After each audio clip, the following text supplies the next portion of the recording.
कल्पना कीजिए, करोड़ों साल पहले की धरती, जहां हर तरफ विशालकाय डायनासोर राज कर रहे थे। आसमान में गूंजती उनकी गर्जना, जमीन पर उनके भारी कदमों की धमक, और फिर एक पल में सब बदल गया। एक ऐसा विनाश जिसने इतिहास की दिशा ही मोड़ दी और मानवता के जन्म की राह खोल दी।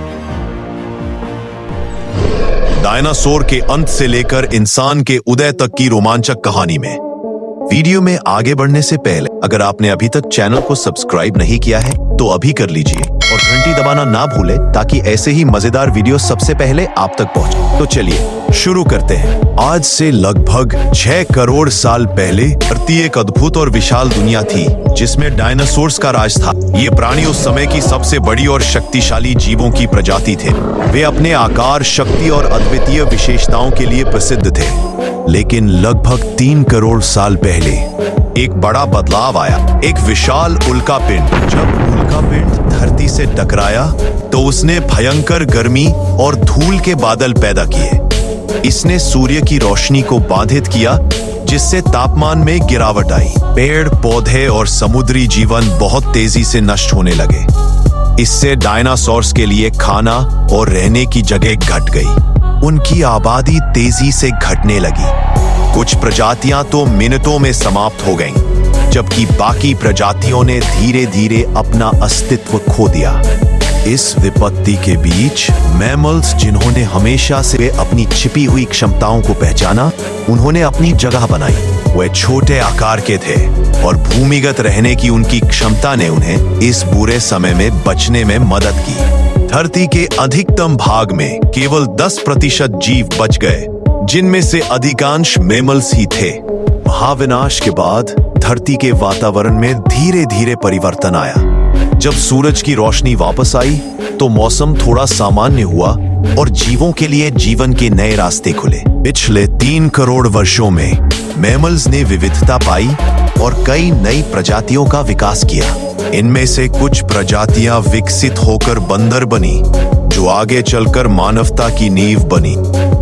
जब बंदर पेड़ों पर रहते हुए अपने 4 पैरों पर चलने के आदी थे, तब बंदरों ने अपने भोजन और जीवन के लिए भूमि पर उतरना शुरू किया। यह एक कठिन कदम था, लेकिन यह विकास के लिए आवश्यक था। धरती का तापमान बदलने के साथ साथ बंदरों के शरीर में भी धीरे धीरे बदलाव आने लगा। उनका आकार घटने लगा, हाथों की संरचना में बदलाव आया और उन्होंने अपनी चाल में सुधार किया। यही वह समय था जब वे अपनी बुद्धिमत्ता का इस्तेमाल कर अपना अस्तित्व सुरक्षित करने लगे। इसके बाद होमो हैबिलिस का उदय हुआ। ये प्रारंभिक मानव थे जिन्होंने पहले उपकरणों का उपयोग करना सीखा। उनकी चिंतनशीलता और क्रियात्मकता ने उन्हें अन्य जीवों से अलग किया। वे हाथों का इस्तेमाल करके पत्थरों को हथियारों के रूप में इस्तेमाल करने लगे। इससे उनके जीवन की गुणवत्ता में सुधार हुआ और उन्होंने मांस और पौधों को शिकार करने में दक्षता हासिल की। इसके बाद इन्होंने सामाजिक जीवन का निर्माण किया और समूह में शिकार करना शुरू किया। यह समूह जीवन ने उन्हें सुरक्षा और सहयोग की भावना सिखाई। आग के उपयोग ने भी उनके जीवन को बदल कर रख दिया। आग ने केवल भोजन को पकाने में मदद नहीं की, बल्कि उन्हें ठंड से भी बचाया। जैसे जैसे समय बीतता गया, मानवता ने अपनी भाषा और संवाद के कौशल में वृद्धि की। अब वे अपनी भावनाओं, विचारों और जरूरतों को एक दूसरे तक पहुंचाने में सक्षम थे।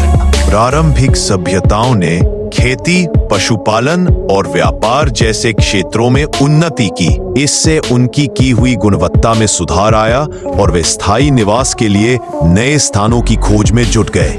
जैसे जैसे मानवता का विकास हुआ, उन्होंने आविष्कारों को प्राथमिकता दी। सरल उपकरणों से शुरू होकर वे धीरे धीरे औद्योगिक युग की ओर बढ़ते गए।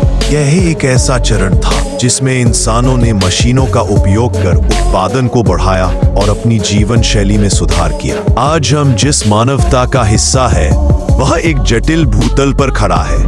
मानवता ने न केवल अपने अस्तित्व को बचाया, बल्कि उसे अपनी पहचान दी है।